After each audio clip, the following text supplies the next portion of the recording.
সুপ্রিয় দর্শক মণ্ডলী, আসসালামু আলাইকুম। দেশে ও দেশের বাহিরে যে যেখান থেকে শুনছেন, আশা করি ভালো আছেন, সুস্থ আছেন, নিরাপদে আছেন।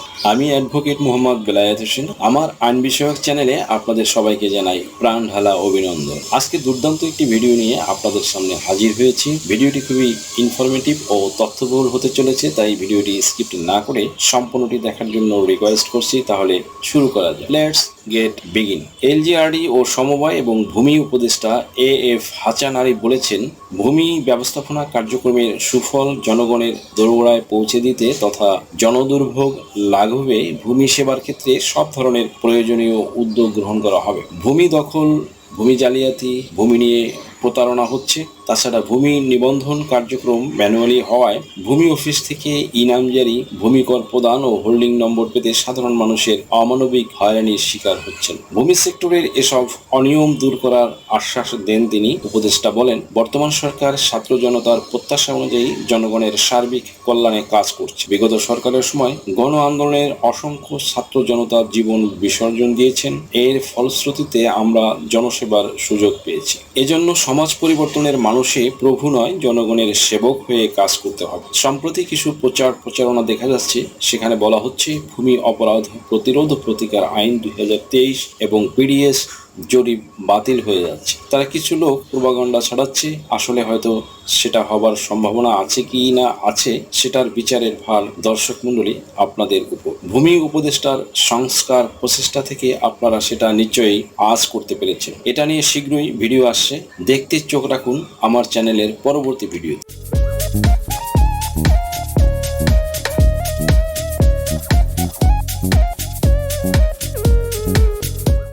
আজকের আলোচনায় যেসব জমির কথা আলোচনা করব সেগুলো জমি কিন্তু খাস খতিয়ানে চলে যাবে।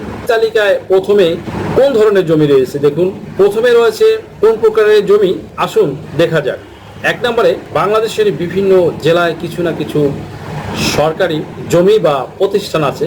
স্মৃতিস্তম্ভ, স্মৃতিচিহ্ন, কীর্তিস্তম্ভ থাকে, যেমন ধরুন মহাস্থানগড়, শহীদ মিনার, জাদুঘর সহ দেশের অনেক ধরনের মনুমেন্টস থাকে, যার আশেপাশে দেখা যায় অনেকে অনেক স্থাপনা তৈরি করে বেচা কেনা করছে। এমন বিশেষ কোনো জায়গায় কোনো জমি কিনতে গেলে আপনাকে একটু সচেতন হতে হবে। এই জমির মালিক বিক্রি কিভাবে করছে যে সেসব খেয়াল রাখতে হবে। প্রতারণা করে নিয়ে বেচা বিক্রি করছে কিনা এসব জমি কিন্তু খাস করা হবে, এবং যারা কিনবেন তারা কিন্তু দেখে শুনে বুঝে কিনবেন, নয়তো বিপদে পড়বেন। আপকামিং বিডিএস রেকর্ডে আপনার জমি কিন্তু আর আপনার হাতে থাকবে না, আপনি হয়ে যাবেন শূন্য হাত, নিঃস্ব, রিক্ত, অসহায়। সুপ্রিয় দর্শক মণ্ডলী, এরপরে আলোচনা করব 2 নম্বর পয়েন্টে নিয়ে। 2 নম্বরে রয়েছে কলকারখানা, ফ্যাক্টরি, নদীর কোল ঘেঁষে জমি কিনে একসাথে অনেক জমি দখল করে এলাকার প্রভাবশালীদের সাথে আতাত করে কম্প্রোমাইজ করে তখন অনেক জমির সাথে কিছু দরিদ্র অসহায় মানুষের জমিও অ্যাকোয়ার করে ফেলে। এসব জমি কিনলে কিন্তু আপনি বিপদে পড়বেন। প্রায়শই দেখবেন যে অনেকে আছে সাইনবোর্ড টাঙ্গিয়ে জমি বিক্রি করছে, দেখা যাচ্ছে সেখানে সরকারের খাস খতিয়ান জমি, কিন্তু এগুলো জাল জালিয়াতি করে কিছু লোক কতিপয় কুচক্রী মহল বিক্রয় করছে। আপনি এগুলো ক্রয় করবেন না, কিন্তু এগুলো ক্রয় করলে কিন্তু জমি হারাবেন, বিপদে পড়বেন, আপনার বোঝার কোনো ক্ষমতাই থাকবে না। ইংরেজিতে একটি কথা আছে, all that glittered is not gold, অর্থাৎ চকচক করলে কিন্তু শোনা হয় না। তার মানে এমন দৃষ্টিনন্দন অ্যাড দেখে, প্রচারণা দেখে কিন্তু আপনারা কিন্তু বিপদগামী হয়ে যাবেন না, আপনারা কিন্তু বিভ্রান্ত হবেন না সুপ্রিয় দর্শক মণ্ডলী, তাহলে কিন্তু মহা বিপদে পড়ে যাবেন। 3 নম্বরে মালিকানাবিহীন জমি, যেমন একজন ব্যক্তি নিঃসন্তান বা স্ত্রী মারা গেছে, সেক্ষেত্রে তাদের জমিগুলো কি হবে, তখন তাদের বা কোনো নিরুদ্দেশ হলে তখন তাদের ওয়ারিশ আছে, ধরুন ইচ্ছে করে তারা ভোগ দখল করে খাচ্ছে, এমন জমিগুলো কিন্তু আপনি পাবেন না। আপনি যতটুকু মালিক ততটুকুই পাবেন, বাকিটা খাস করে নেবে। এগুলো কিন্তু আপনি কোনো প্রকারেই আপনার দখলে রাখতে পারবেন না। আপনি নিশ্চয়ই বুঝতেছেন এবং জানতেছেন যে এই বিষয়গুলো, কিন্তু এই জাতীয় জমি কিন্তু টিকবে না। যদি না বুঝেন তাহলে এই ভিডিওটি সম্পূর্ণটি দেখুন, তাহলে কিন্তু আরও ক্লিয়ার হয়ে যাবেন। এই জাতীয় আরও কিছু সমস্যা রয়েছে, যেমন ধরুন 4 নম্বরে একই পরিবারের ভিতরে বাবা মা ভাই বোন যারা যারা থাক না কেন 60 বিঘার বেশি যদি জমি থাকে, এই 60 বিঘার বেশি জমি রাখা যাবে না। ভাই বোন সবাই মিলে ও যদি এর বেশি থাকে তাহলে কিন্তু এর বেশি যদি থাকে তাহলে কিন্তু সেই জমি খাস খতিয়ানে চলে যাবে। 5 নম্বরে সরকারি সম্পত্তি। দ্যাট মিনস সরকারি সম্পত্তি যেটা পাবলিক ব্যবহার করুক বা না করুক, যদি অবৈধ দখল করে, ভোগ দখল করে অথবা জনগণের সম্পত্তি বা জনস্বার্থে ব্যবহৃত সম্পত্তি, যেমন ধরুন তার মধ্যে রয়েছে খেলার মাঠ, পুকুর, ঈদগাহ, মসজিদ, গির্জা, প্যাগোডা, মন্দির, কবরস্থান, শ্মশান, এগুলো যদি পাবলিক দখল করে নেয় কিংবা ওয়াকফ সম্পত্তি, দেবত্ব সম্পত্তি যদি পাবলিক জোর করে দখল করে নেয়, তাহলে কিন্তু দর্শক মণ্ডলী এসব সম্পত্তি সরকার নিয়ে নেবে। তাছাড়া তাদেরকে অন দ্য স্পট বিচারের আওতায় আনা যাবে, মোবাইল কোর্টের আওতায়। এরপরে আলোচনা করব 6 নম্বরে হিন্দু সম্পত্তি। হিন্দুদের সেই সব জমি তারা রেকর্ড মূল্যে মালিক আর আপনারা হয়েছেন দলিল মূল্যে মালিক। এই দুটোর মধ্যে কোনো মিল নেই। ডিটেইলে ডেসক্রাইব করলে বলা যায় হিন্দু সম্পত্তি 1947 ও 1971 সালে বাংলাদেশের রাজনৈতিক পট পরিবর্তনের কারণে অনেক হিন্দু নাগরিক তারা বাংলাদেশ ছেড়ে বাইরে চলে গেছেন বা ভারতে চলে গেছেন। এখন দেখা গেল যে তাদের বৈধ কোনো ওয়ারিশ বাংলাদেশ নাই। যারা এখানে আছে তাদের জমি ভোগ দখল বা বেচা বিক্রি করছেন, তারা কিন্তু এই জমির অরিজিনাল মালিক নয়। তারা কিন্তু নিজেরাও ভালো মতো জানে না যে তারা এই জমির বৈধ মালিক নয়। অথবা কোনো কোনো ক্ষেত্রে এমনও দেখা গেছে যে কোনো ব্যক্তিকে হিন্দু সাজিয়ে দলিল করে রেখেছি, এই ধরনের কোনো জালিয়াতিমূলক দলিল তৈরি করে থাকলে তারা কিন্তু বিভাগে বলবে। আসলে এই দলিলের কোনো ভিত্তিই নেই।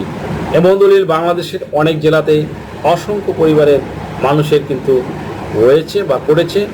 বিভিন্ন সাব রেজিস্ট্রি অফিসের অসচেতনতার কারণে বা তাদের সাথে টাকা পয়সা দিয়ে কম্প্রোমাইজ করে ভুল খতিয়ানের মাধ্যমে অবৈধ দলিল সৃজন করে নিয়ে এই জমিগুলো নিজেদের নামে প্রচার ও বিক্রি করছে, বাড়ি ঘর মার্কেট করে রেখেছে। এটা সরকারের ভালো মতোই জানা আছে। যারা আসল মালিক তারা তো এখন আর দেশে নেই। অনেক হিন্দু ভাই বোন ভারতের বিভিন্ন অঞ্চল থেকে আইনজীবী হবার কারণে আমাকে ফোন করে জানতে চেয়ে থাকেন এবং বলেন, আমরা বাংলাদেশে জমি রেখে এসেছি স্যার, এখন কিভাবে আমরা সেই জমি আমাদের জমি ফিরে পাবো? এই জমি এখন বের করা খুব সহজ, ভয়ের কিছুই নেই। সুপ্রিয় দর্শক মণ্ডলী, এটা সম্ভব, এটা তারা ছাড়তে বাধ্য হবে। আপনারা আপনাদের জমি যেখানে অবস্থিত সেই আঞ্চলিক এখতিয়ারের ভিতরে যে জেলা প্রশাসক রয়েছে তার বরাবরে দরখাস্ত করবেন। দরখাস্ত করলে জেলা প্রশাসক নির্দেশ করবেন কোনো নির্বাহী ম্যাজিস্ট্রেটকে, তিনি এটা যাচাই বাছাই করে দেখবেন, তদন্ত করবেন অথবা ডিসিশন নেবেন। এবং তিনি যদি ডিসিশন নিতে গড়িমসি করেন বা ব্যর্থ হন তাহলে জমির মালিক কিন্তু বাংলাদেশের সর্বোচ্চ যে আইনাঙ্গন সুপ্রিম কোর্টের দ্বারস্থ হতে পারবেন এবং সেখানে রিট করে ব্যাপারটি সুরাহা করে নিতে পারবেন। যাই হোক, আমরা বলছিলাম যে আমাদের প্রিয় দর্শক মণ্ডলী, এমন কিছু ঘটনা আমাদের এলাকাতেও একসময় অনেক হিন্দু নাগরিক বসবাস করত। এখন কয়েকটি পরিবার ছাড়া সবাই ভারতে চলে গিয়েছে। প্রায় আমার এলাকা থেকে অনেক বন্ধু, অনেক ছোট ভাই, অনেক বড় ভাই ফোন করে থাকেন যে ভাই, আমরা হিন্দুদের কাছ থেকে জমি নিয়েছিলাম, তখন কোনো কাগজপত্র ছিল না বা সিএস খতিয়ানও আমাদের নামে নাই, এখন আমরা কি করব? আমাদের জমি কি টিকবে? তাদের জন্য কিন্তু একটি আসনের সংকেত এটা। এই নতুন ভূমি আইন দিচ্ছে একটি সতর্কবাণী। সুতরাং যেভাবেই পারেন সমাধান করে নিন, নয়তো জমি কিন্তু হারাতে হবে। এরপরে রয়েছে 7 নম্বর শিকস্তি জমি। সুপ্রিয় দর্শক মণ্ডলী, যেমন নদীর উপকূলে ভেসে উঠে বয়স্ত জমি হলো যখন নদীর গর্ভে চলে যায়, তখন নদীর উপকূলে ব্যক্তি মালিকানা হিসেবে থাকে, তখন এটার মালিক আপনি যেই মুহূর্তে নদীটি ভেঙে নদী গর্ভে জমি চলে যাবে তখন কিন্তু এই জমির মালিকানা কিন্তু আপনার নয়। আপনি কিন্তু তখন আর এই জমির মালিকানা থাকলেন না। চর জাগলেও কিন্তু এই জমি আপনি পাবেন না। চর হয়ে উঠে আসলে সেই জমি সরকারের হয়ে যাবে, দুটোই আপনার শেষ হয়ে যাবে। তবে এই জমি সরকারিভাবে বন্দোবস্ত নিতে পারবেন। নির্দিষ্ট সময়ের মধ্যে কিছু প্রসিডিউর মেনটেন করে আপনারা আপনাদের নামে বন্দোবস্ত নিতে পারবেন। সেই ক্ষেত্রে আপনারা জমির পূর্বের মালিক হিসেবে আপনারা প্রায়োরিটি পাবেন। এরপর রয়েছে সর্বশেষ এবং 8 নম্বর অধিগ্রহণের ফলে উদ্ভূত জমি। সুপ্রিয় দর্শক মণ্ডলী, সরকার বিভিন্ন প্রজেক্টের কাজের জন্য জমি অধিগ্রহণ করে। এমন হয় যে প্রকল্প কাজ হয়নি বা শেষ হয়নি বা বাতিল, তখন এই জমি আপনি মালিক নন। এই জমি কেউ কিনতে যাবে না, তাহলে কিন্তু পস্তাবে। কবরস্থানের মসজিদ, মন্দির, গির্জা, হাসপাতাল, দাতব্য প্রতিষ্ঠান, পাওয়ার প্ল্যান্ট এর আশেপাশে থাকে এই ধরনের অনেক জমি, কিন্তু আপনি বুঝতে পারলেন না যে তিনি 30 থেকে 40 বছর মালিক, কিন্তু মাঝখানে তিনি যে সরকারকে অ্যাকোয়ার করে দিয়ে। আলোচনার পরিশেষে আপনাদের কাছে জানতে চাচ্ছি যে আপনারা কি পুরো ভিডিওটা দেখে পরিষ্কার হয়েছেন যে কোন বিশেষ 8 প্রকারের জমি আপনারা অন্যায়ভাবে বা না বুঝে বা চক্রান্ত করে দখল বা আয়ত্ত করে থাকেন। যদি তাহলে তা আপনাদের কাছ থেকে 2024 সালের ডিসেম্বরের মধ্যেই বিপ্লবী সরকার বুঝে নেবেন। আমি জানি ভিডিওটি সকল ভূমি মালিকদের কাছে গ্রহণযোগ্য হলেও বিশেষ এক শ্রেণীর ভূমি মালিককে সন্তুষ্ট করেনি। আর প্রকৃত ভূমি মালিকদের কাছে আপনার কি নাম ও বয়স সংশোধনের জন্য হলফনামা প্রয়োজন? এনআইডি, সার্টিফিকেট, পাসপোর্ট, জন্ম নিবন্ধন, দলিলের ভুল সংশোধনের হলফনামা, ধর্ম পরিবর্তনের জন্য হলফনামা, তালাক প্রত্যাহারের জন্য হলফনামা, যৌথ বিবাহের হলফনামা, রেজিস্ট্রি সহ কোর্ট ম্যারেজ। এছাড়া অন্য সকল ধরনের হলফনামা কিংবা এফিডেভিট নিতে আজই ডায়াল করুন 01724 583 880।